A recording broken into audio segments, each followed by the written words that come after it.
ഈ അടുത്ത കാലത്ത് കണ്ടതിൽ one of the best video എന്ന് വേണമെങ്കിൽ നമുക്ക് ഇതിനെ പറയാം. ഞാൻ കഴിഞ്ഞ ദിവസം ഒരു സ്ഥലത്ത് യാത്ര ചെയ്യുന്ന സമയത്ത് എനിക്ക് ഏറെ ഇഷ്ടപ്പെട്ട, എനിക്ക് ഒരുപാട് സ്നേഹമുള്ള ഒരു വ്യക്തിയാണ് നമ്മുടെ രാഹുൽ ഈശ്വർ. രാഹുൽ ഈശ്വർ അദ്ദേഹത്തെ കുറിച്ചിട്ട് ഞാൻ കൂടുതലായിട്ട് പറയേണ്ട കാര്യമില്ലല്ലോ. എല്ലാ വിഷയങ്ങളിലും ആധികാരികമായിട്ട് അദ്ദേഹത്തിന്റെ ശൈലിയിൽ പ്രതികരിക്കുന്ന ഒരാൾ കൂടിയാണ്. കഴിഞ്ഞ ദിവസം യാത്ര ചെയ്യുന്ന സമയത്ത് യാദൃശ്ചികമായിട്ട് കണ്ടുമുട്ടി. അത് വലിയൊരു എന്താ പറയുക, എനിക്ക് ഭയങ്കര ഒരു സന്തോഷം തോന്നിയ ഒരു മൊമെന്റ് ആയിരുന്നു. ഞങ്ങൾ തമ്മിൽ ഒരുമിച്ച് നിന്നൊരു ഫോട്ടോ എടുത്ത് കുറച്ച് കാര്യങ്ങളൊക്കെ ഞങ്ങൾ തമ്മിൽ സംസാരിച്ചു. അങ്ങനെ ഞങ്ങൾ അവിടുന്ന് പിരിഞ്ഞു. എന്നാൽ ഞാൻ സോഷ്യൽ മീഡിയ നോക്കുന്ന സമയത്ത് ഒരു വീഡിയോ എൻ്റെ ശ്രദ്ധയിൽപ്പെട്ടു. സത്യത്തിൽ ഈ ഏഷ്യാനെറ്റിന്റെ മുതലാളിയായിട്ടുള്ള നമ്മുടെ കേരളത്തിലെ BJPയുടെ ആദരണീയനായിട്ടുള്ള നമ്മുടെ രാജീവ് ചന്ദ്രശേഖർ ജിയുടെ ഉടമസ്ഥതയിലുള്ള ആണല്ലോ ഈ ഏഷ്യാനെറ്റ് എന്ന് പറയുന്ന ചാനൽ, അല്ലേ?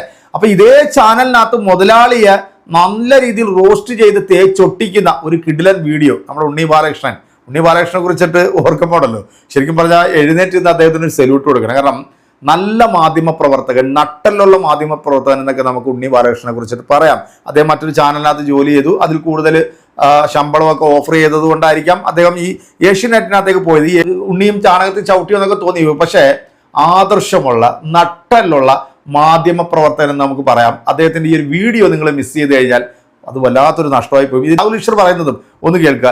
ഈ ബഡ്ജറ്റ് പ്രഖ്യാപനം നടന്ന സമയത്ത് കേരളത്തിന് എന്തെങ്കിലുമൊക്കെ ഒലക്ക കിട്ടുമെന്നാണ് വിചാരിച്ചത്. പക്ഷേ ആമമുട്ടയുടെ തോട് പോലും നമ്മുടെ കേരളത്തിന് കിട്ടത്തില്ല എന്നുള്ളത്. കേരളം എന്ന് പറയുന്നത് ഇന്ത്യയിൽ പെട്ടതല്ല, ഇത് വേറെ ഏതോ ഒരു രാജ്യമായിട്ടാണ് ഇവിടുത്തെ സംഘപുത്രന്മാരും സംഘ പ്രവർത്തകരും ഒക്കെ കണ്ടുകൊണ്ടിരിക്കുന്നത്. സത്യത്തിൽ കേരളത്തിലെ സംഘപുത്രന്മാർക്കും സംഘ നേതാക്കന്മാരുടെയും നട്ടല്ലൊടിക്കുന്ന തരത്തിലുള്ള മാനോ അഭിമാനമുള്ള ഒരു നേതാവും വോട്ട് ചോദിക്കാൻ വരത്തില്ല. കാരണം നമ്മുടെ കേരളത്തിൽ അത്രത്തോളം തഴഞ്ഞുകൊണ്ടുള്ള ഒരു ബഡ്ജറ്റായിരുന്നു കേന്ദ്ര സർക്കാർ പ്രഖ്യാപിച്ചല്ലേ. ഈ ഒരു വീഡിയോയിൽ നമ്മുടെ ഉണ്ണി ബാലകൃഷ്ണൻ എടുത്തിട്ട് അങ്ങ് അലക്കുക എന്ന് മാത്രമല്ല, സ്വന്തം മുതലാളിയെ തന്നെ എടുത്ത് തേച്ചങ്ങോട്ട് ഭിത്തിയിൽ നല്ല വൃത്തിയിലും വെടുപ്പിലും ഒട്ടിക്കുന്ന ഒരു കിടിലൻ വീഡിയോ കണ്ടോളൂ. കണ്ടിട്ട് നിങ്ങളുടെ അഭിപ്രായങ്ങൾ പറയൂ. ഉണ്ണി സാർ, നിങ്ങൾക്ക് പ്രാന്താണ്.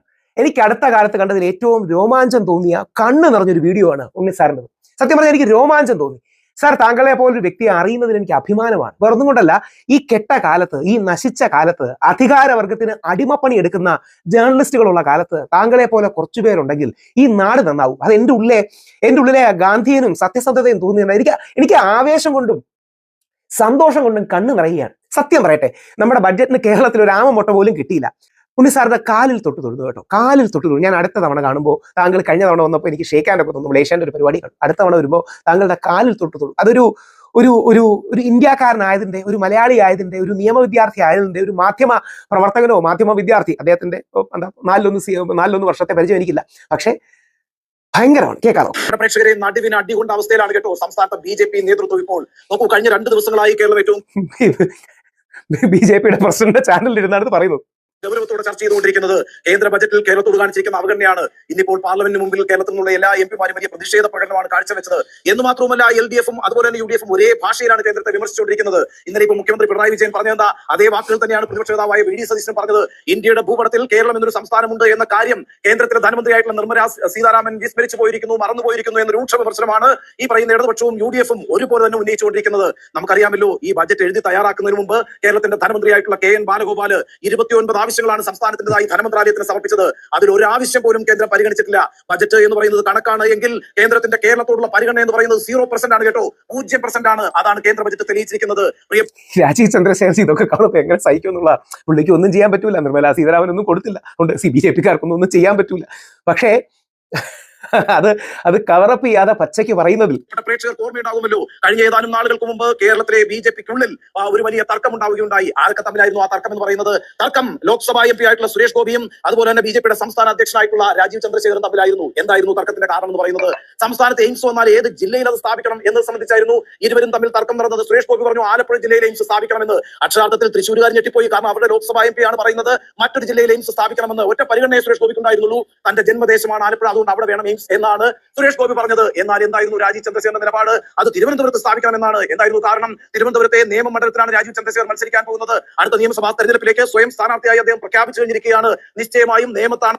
ആലോചിച്ച് നോക്കി, അതായത് അങ്ങനെ ഒരു ചാനൽ വർക്ക് ചെയ്യുമ്പോൾ അദ്ദേഹത്തിന്റെ ചോയ്സ് ഓഫ് വേർഡ്സ് സ്വയം സ്ഥാനാർത്ഥിയായി പ്രഖ്യാപിച്ചു കഴിഞ്ഞിരിക്കുകയാണ്. ശരിയാണ്, അദ്ദേഹം സ്വയം സ്ഥാനാർത്ഥിയായി പ്രഖ്യാപിച്ചു. ഉണ്ണി സാറിനെ എനിക്ക് ചിലപ്പോൾ തോന്നാറുണ്ട് ഈ ധൈര്യം മൂത്ത് ഭ്രാന്തായതാണെന്ന്, അതോ ഭ്രാന്ത് മൂത്ത് ധൈര്യമായതാണോ എന്ന് എനിക്കറിയില്ല. അദ്ദേഹം മത്സരിക്കുന്നത് എങ്കിൽ തീർച്ചയായും തിരുവനന്തപുരത്ത് എയിംസ് വന്നാൽ അത് തെരഞ്ഞെടുപ്പിൽ മുതൽക്കൂട്ടാകുമെന്ന കാര്യത്തിൽ രാജീവ് ചന്ദ്രശേഖരനോ ബിജെപിക്ക് ഒരു സംശയവുമില്ല. ഈ രീതിയിലുള്ള തർക്കം നടന്നപ്പോൾ കേരളത്തിലുള്ള ആളുകൾ നമ്മളൊക്കെ എന്താ വിശ്വസിച്ചത്, ഇതാ എയിംസ് ഇങ്ങോട്ടേക്ക് വരാൻ പോവുകയാണ്, വെറുതെ അല്ലല്ലോ ഈ നേതാക്കൾ, അതും ഭരിക്കുന്ന പാർട്ടിയുടെ നേതാക്കൾ തമ്മിൽ പരസ്പരം അത് എവിടെ സ്ഥാപിക്കണമെന്ന സംശയത്തിൽ തർക്കിച്ചുകൊണ്ടിരിക്കുന്നത്. സത്യം പറഞ്ഞാലേ ഞാൻ ഈ വീഡിയോ ഒക്കെ ചെയ്യുമ്പോൾ നമുക്ക് പരിചയമുള്ളവരാണ് ഇവരിൽ പലരും. സുരേഷ് ഗോപി ചേട്ടനാണെങ്കിൽ എനിക്ക് വലിയ ഇഷ്ടമുള്ള ഒരാളാണ്, അല്ലെങ്കിൽ ഇവരൊക്കെ നമ്മുടെ വീഡിയോ കാണുമ്പോൾ അവർക്ക് വിഷമം തോന്നില്ല, വേദനിക്കരുത്, അങ്ങനെയൊക്കെ പറഞ്ഞാണ് നമ്മൾ ചെയ്യുന്നത്. ഈ മനുഷ്യൻ ഒരു മയവും മടിയില്ലാതെ പറയുന്നത് കേൾക്കുമ്പോഴാണ് അവർ രണ്ടുപേരും ശ്രമിച്ചു കാണും. ശ്രീ സുരേഷ് ഗോപി, ശ്രീ രാജീവ് ചന്ദ്രശേഖരൻ ആദ്യം ശ്രമിച്ചു കാണും, പക്ഷേ കിട്ടിക്കാണില്ല. ബിജെപിയിൽ നിന്ന് കേരളത്തിൽ കിട്ടിയിട്ടുണ്ട് എന്ന് തന്നെയാണ് നമ്മൾ വിശ്വസിച്ചെങ്കിൽ ഇതാ ബിജെപിക്കും അതുപോലെ തന്നെ കേരളത്തിൽ വീട്ടടിയായിക്കൊണ്ട് കേന്ദ്ര ബജറ്റിൽ അത്തരം ഒരു പ്രഖ്യാപനം ഉണ്ടായതേയില്ല. എന്ന് മാത്രമല്ല 3 ആയുർവേദ എയിംസുകൾ പ്രഖ്യാപിച്ചിട്ടുണ്ട് കേട്ടോ. കേരളത്തിലാണ് ആയുർവേദം ഏറ്റവും പ്രചാരത്തിലുള്ളത്. ആ അർത്ഥത്തിൽ നോക്കുകയാണെങ്കിൽ ഈ പറയുന്ന ആയുർവേദ എയിംസിന് യോഗ്യതയുള്ള സംസ്ഥാനമാണ് കേരളം. എന്ന് മാത്രമല്ല ആയുർവേദ ടൂറിസത്തിലൂടെ ഈ രാജ്യത്തിന്റെ സാമ്പത്തിക രംഗത്തിന് വലിയ പ്രദേശമാന്യം നേടിക്കൊടുക്കാവുന്ന ഒരു പദ്ധതി കൂടിയാണ് ഈ ആയുർവേദ എയിംസ് എന്ന് പറയുന്നത്. അത് കേരളത്തിൽ ലഭ്യമാക്കാമായിരുന്നു, അതും സംഭവിച്ചിട്ടില്ല. കഴിഞ്ഞ ഒരാഴ്ചക്കുള്ളിൽ ബിജെപി കേരളത്തെ 2ാമത്തെ തവണയാണ് നിരാശപ്പെടുത്തുന്നത്. 1ാമത്തെ തവണ എന്താണെന്നുള്ളത് പ്രേക്ഷകർ ഓർമ്മിക്കുന്നുണ്ടാവുമല്ലോ. 8 ദിവസം മുമ്പാണ് 23-ാം തീയതി ജനുവരി ഈ പറയുന്ന ഇന്ത്യയുടെ പ്രധാനമന്ത്രി നരേന്ദ്രമോദി തിരുവനന്തപുരത്ത് എത്തിയത്. എന്തിനാണ് അദ്ദേഹം തിരുവനന്തപുരത്ത് എത്തിയത്? കഴിഞ്ഞ ലോക്കൽ ബോഡി ഇലക്ഷനിൽ തിരുവനന്തപുരത്ത് മാത്രമല്ല കേരളത്തിൽ തന്നെ ബിജെപി ഒരു വലിയ വാഗ്ദാനം വെച്ചിരുന്നു. തിരുവനന്തപുരം കോർപ്പറേഷനിൽ തങ്ങളെ അധികാരത്തിൽ കൊണ്ടുവരികയാണെങ്കിൽ പ്രധാനമന്ത്രി നരേന്ദ്രമോദി 45 ദിവസത്തിനുള്ളിൽ തിരുവനന്തപുരത്ത് എത്തും, എന്നിട്ട് തിരുവനന്തപുരത്തെ വികസനത്തിന് വേണ്ടി ഒരു ബ്ലൂ പ്രിന്റ് പ്രഖ്യാപിക്കുമെന്നാണ് ബിജെപി വാഗ്ദാനം ചെയ്തിരുന്നത്. തിരുവനന്തപുരത്തിന്റെ വികസനം എന്ന് പറയുന്നത് കേരളത്തിന്റെ തന്നെ വികസനമാണ്. അർത്ഥത്തിൽ മലയാളികളെല്ലാം വളരെ ആകാംക്ഷയോടെ പ്രധാനമന്ത്രിയുടെ വരവും കാത്തിരുന്നു. വാക്കുപാലിച്ചു ബിജെപി എന്ന കാര്യത്തിൽ ഒരു സംശയം വേണ്ട. വോട്ടെണ്ണൽ കഴിഞ്ഞ 40-ാം ദിവസം തന്നെ അവർ പ്രധാനമന്ത്രി നരേന്ദ്രമോദിയെ തിരുവനന്തപുരത്ത് കൊണ്ടുവന്നു. അദ്ദേഹം ഉജ്ജ്വലമായ ഒരു രാഷ്ട്രീയ പ്രഭാഷണവും തിരുവനന്തപുരത്ത് കാഴ്ചവെക്കേണ്ട ഏതാണ്ട് 1.5 മണിക്കൂർ 1.25 മണിക്കൂറാണ് ഈ പറയുന്ന പ്രധാനമന്ത്രി പ്രസംഗം നടത്തിയത്. എന്ന് മാത്രവുമല്ല തിരുവനന്തപുരം കോർപ്പറേഷനിൽ അധികാരത്തിലെത്തിയ ജനങ്ങളെ 3 തവണയാണ് അദ്ദേഹം താണു വണങ്ങിയത്. ഒരു കാര്യം കൂടി നരേന്ദ്രമോദി പറഞ്ഞു കേട്ടോ. 1987 അഹമ്മദാബാദിലെ മുനിസിപ്പൽ കോർപ്പറേഷൻ പിടിച്ചെടുത്തുകൊണ്ടാണ് ബിജെപി ഗുജറാത്തിൽ അതിന്റെ രഥയാത്ര ആരംഭിച്ചത് എന്നുകൂടി അദ്ദേഹം ഓർമ്മിച്ചു. ആ അർത്ഥത്തിൽ തിരുവനന്തപുരം കോർപ്പറേഷൻ പിടിച്ചെടുത്തോടുകൂടി ഇതാ കേരളത്തിൽ ബിജെപി അധികാരത്തിൽ വരാൻ പോകുന്നു എന്നാണ് നരേന്ദ്രമോദി പ്രഖ്യാപിച്ചത്. പക്ഷേ ഈ തിരുവനന്തപുരത്തിന്റെ വികസനത്തിനോ കേരളത്തിന്റെ വികസനത്തിനോ വേണ്ടി ഒരു പദ്ധതിയും നരേന്ദ്രമോദി പ്രഖ്യാപിച്ചില്ല. ഉച്ചച്ചൂടിൽ വിയർത്തിരുന്ന ബിജെപി പ്രവർത്തകരെ പോലും അക്ഷരാർത്ഥത്തിൽ നിരാശരാക്കിക്കൊണ്ടാണ് അദ്ദേഹം ഉച്ചച്ചൂടിൽ വേർത്തിരുന്ന ബിജെപി പ്രവർത്തകരെ പോലും നിരാശരാക്കി. സത്യം നമ്മൾ പറയുമ്പോഴേ ബിജെപിക്കാർക്ക് വിഷമം തോന്നരുത്, കാര്യം സംഘപരിവാരപ്പെട്ട നമ്മുടെ സുഹൃത്തുക്കൾക്കും വിഷമം തോന്നുന്നൊക്കെ വിചാരിച്ചാണ് പറയാറുള്ളത്. പക്ഷേ ഉണ്ണി സാറിന് അങ്ങനെ ഒരു മയവും ഇല്ല. നാട്ടിലേക്ക് പോയത്. അപ്പൊ അതായിരുന്നു സ്ഥിതി. പിന്നെ എന്തായിരുന്നു ബിജെപിയുടെ പ്രതീക്ഷ എന്ന് പറഞ്ഞാൽ നിർമ്മലാ സീതാരാമൻ ബജറ്റ് അവതരിപ്പിക്കാൻ പോവുകയാണ്. നിശ്ചയമായും കേരളത്തിന് അനുകൂലമായി 1-2 പ്രഖ്യാപനങ്ങൾ ഉണ്ടാകും. അത് ഉയർത്തി കാട്ടിക്കൊണ്ട് ഈ പറയുന്ന നടക്കാനിരിക്കുന്ന നിയമസഭാ തെരഞ്ഞെടുപ്പിനെ നേരിടാം എന്ന പ്രതീക്ഷയിലായിരുന്നു സംസ്ഥാന നേതൃത്വം. അതിന്റെ ഭാഗമായിട്ടാണ് സംസ്ഥാനത്തെ ബിജെപി കാര്യാലയങ്ങളിലെല്ലാം പ്രസംഗം വലിയ സ്ക്രീനിലാണ് കാണിച്ചത്. തിരുവനന്തപുരത്ത് മാരാർജി ഭവനിൽ രാജീവ് ചന്ദ്രശേഖർ, മുരളീധരൻ തുടങ്ങി ബിജെപിയുടെ എണ്ണം പറഞ്ഞ എല്ലാ നേതാക്കളും ഈ പറയുന്ന ബജറ്റ് പ്രസംഗം കേൾക്കാനുണ്ടായിരുന്നു. പുറത്തൊരു വലിയ മാധ്യമപ്പടയും കാത്തു നിന്നിരുന്നു. എന്ന് മാത്രമല്ല എന്തെങ്കിലും പ്രഖ്യാപനം ഉണ്ടാകുന്ന പക്ഷം വലിയ ആഘോഷം നടത്താനായിരുന്നു ബിജെപിയുടെ തീരുമാനം. പക്ഷേ നിരാശയാണ് അവർക്കുണ്ടായത്. പ്രിയപ്പെട്ട പ്രേക്ഷകരെ, ഈ എയിംസ് പ്രഖ്യാപിക്കുക എന്നൊക്കെ പറഞ്ഞാൽ അത് വലിയ പണച്ചിലുള്ള ഒരു പദ്ധതിയൊന്നുമല്ല. നമുക്കറിയാമല്ലോ കഴിഞ്ഞ വർഷം നിയമസഭാ തെരഞ്ഞെടുപ്പ് നടന്ന ബീഹാറിൽ കഴിഞ്ഞ ബജറ്റിൽ ഒരു എയിംസ് പ്രഖ്യാപിച്ചിട്ടുണ്ട്. ആ എയിംസിന് വേണ്ടിയിട്ട് ബജറ്റിൽ മാറ്റിവെച്ച തുക എന്ന് പറയുന്നത് കേവലം 1264 കോടി രൂപയാണ്. ഒരു കേന്ദ്ര ബജറ്റിൽ ഈ 1264 കോടി എന്നൊക്കെ പറയുന്നത് വലിയ പൈസയൊന്നുമില്ല. സംസ്ഥാനങ്ങളാണ് ഈ പറയുന്ന എയിംസിന് വേണ്ടി സ്ഥലം ഏറ്റെടുക്കേണ്ടത്. പക്ഷേ വളരെ ചെറിയൊരു പദ്ധതിയാണത്. ആ പദ്ധതി പ്രഖ്യാപിച്ചാൽ അതുകൊണ്ട് നടപ്പാക്കണമെന്നുമില്ല. അതിനൊരു ഉദാഹരണമുണ്ട്. 2006 പാലക്കാട് കഞ്ചിക്കോട്ട് ഒരു കോച്ച് ഫാക്ടറി കേന്ദ്രം പ്രഖ്യാപിച്ചത്. 2006 ബജറ്റിലെ UPA സർക്കാരായിരുന്നു അന്ന് അധികാരത്തിലിരുന്നത്. എന്തായിരുന്നു അതിന്റെ കാര്യം എന്ന് പറയുന്നത്? പാലക്കാട് റെയിൽവേ ഡിവിഷൻ 2 ആയി വിഭജിച്ചു. അതിലൊരു ഡിവിഷൻ സേലത്തേക്ക് പോയി, തമിഴ്നാട്ടിലേക്ക് പോയി. അപ്പോൾ കേരളത്തിൽ നഷ്ടമുണ്ടായി. ആ നഷ്ടം കോമ്പൻസേറ്റ് ചെയ്യുന്നതിന് വേണ്ടിയിട്ടാണ് പാലക്കാട് കഞ്ചിക്കോട്ട് ഒരു കോച്ച് ഫാക്ടറി പ്രഖ്യാപിച്ചത്. അതിനായിട്ട് ഏതാണ്ട് 500 ഏക്കറോളം സ്ഥലമാണ് സംസ്ഥാനം ഏറ്റെടുത്തത്. എന്നിട്ട് ഒരു പൈസ പോലും അവിടെ ചെലവാക്കിയില്ല. ഒരു കോച്ച് ഫാക്ടറി വന്നില്ല. ഇപ്പം 2026 നമ്മളുള്ളത്.